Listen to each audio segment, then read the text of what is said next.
Hello guys, this is Tools and Tech Unboxing. So we're going to unbox Ingco cordless drill. This is the one that you can buy for 1,900 pesos in Shopee or Lazada. So yung akin, nabili ko to, in order ko from Buildmate. So we're going to unbox this and let's see kung maganda ba siya or worth it ba yung price for the tools that we got, okay? So let's start first with the amount. So this was for 1,900 pesos and ito po is yung meron dalawang pieces ng battery and yung number niya from Ingco is ito po yung CDL12325. Yun po yung type niya kasi maraming cordless drill sa mga Shopee and Lazada. So this one is for the 1,900 pesos. Okay, so we're going to open it right now. So let's do the unboxing. Okay, so sa first glance, makikita nyo naman, maganda naman yung box, presentable, and mukha talagang magandang klase yung cordless drill. So let's see kung ganun din yung mismong uh, cordless drill na makikita natin sa loob, kung magandang klase din. Okay, so upon opening, ayan, makikita nyo. So this one is, I think this is yung warranty. Ayan. Then, ang walang kamatayang manual. And here's the actual item. Okay? So, makikita nyo pa lang, sa itsura pa lang, mukha na talagang maganda. Kung sa kikilatisin, ayan, makikita mo yung paano yung itsura and how the tools was built. Makikita mo naman, ayan, maganda naman siya. So, kung quality lang, you can see that this one is a quality tool. Okay? So, later on, we're going to test that. Alright. So, ito, maganda dito sa ganitong klaseng cordless drill is that meron siyang dalawang battery. So, pag naubusan ka ng isa while you're doing handy tools or handicraft, pwede mo na kagad i-charge yung isa pamalit. So, hindi ka na mauubusan ng time just to charge the battery kasi meron kang isang alternative battery na magagamit. So, 2 batteries and yung charger. Then, last but not the least, may makikita ka dito ito. This is the screwdriver. So, Philip then flat na screw. Okay? So, yun po yung laman ng box natin. So, here it is. Tabi natin to. Let's see kung how good this tool is. Alright? So, ayan po. Makikita nyo naman. So, base sa kilatis, tingnan nyo. Yung kung paano ginawa is it's really quality. Yung details and yung grip, yung pag hinawakan mo pa lang makikita mo na maganda siya sa grip. So this one is actually a really good one na nabili natin. Okay, so ayan siya.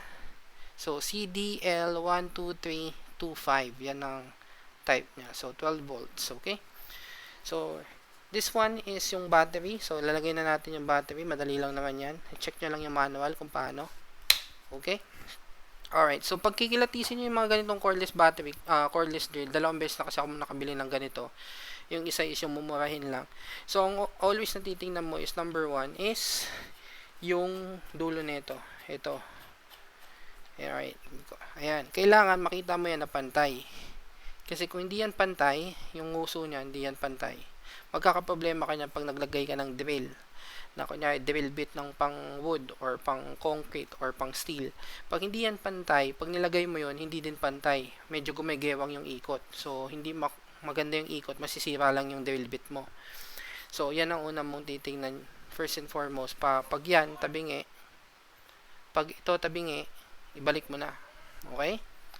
So, second, isang titingnan mo lang naman dito is yung kung gumagana yung parehong battery. So, i-charge mo na kagad in full, then you try to use it para alam mo talaga na yung dalawang battery hindi siya palyado. Kasi sayang naman kung bumili ka tapos yung isa sira, di ba? So, yun lang yung titingnan mo dyan. Then, you also test the charger kung gumagana. Okay? So, third thing na kailangan mong tingnan is ito, yung dial. This one is dial para sa torque to. This one, if you can see, yung numbers there.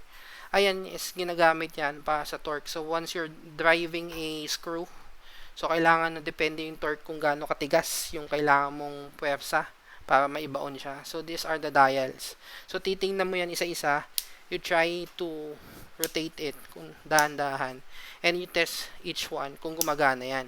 Better kung tinatry mo habang the drive talaga ng screw para makita mo talaga gumagana. Kasi baka malay mo hanggang 7 lang pala, pag nag 9 to 15 ka, wala na. Alright, so yun yung three things na titingnan mo dyan.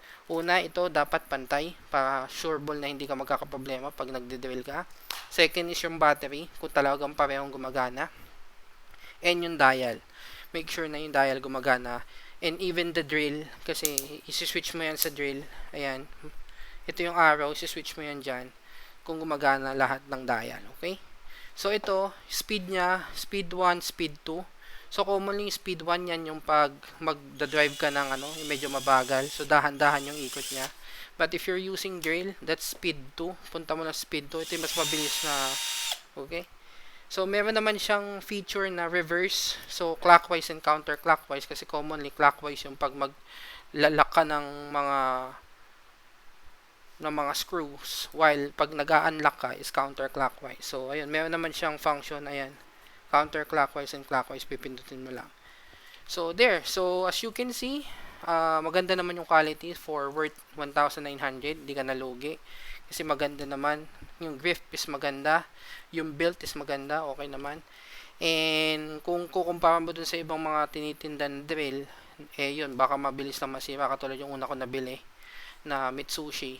Nasira agad. So, yun. So, better na bumili ka kahit paano ng branded. At least, kahit paano is subok na. So, this one, based on our unboxing, worth it siya for 1,900 pesos. So, pwede kayong bumili. You can try to shop in Lazada or Shopee para makakuha kayo nitong Ingco cordless drill 12 volts. So, meron din silang iba't ibang volts mo yan. 12 volts, 16 volts, and 24 volts. So, depende yan kung ano yung cash sa budget nyo or kung anong swak doon sa paggagamitan nyo.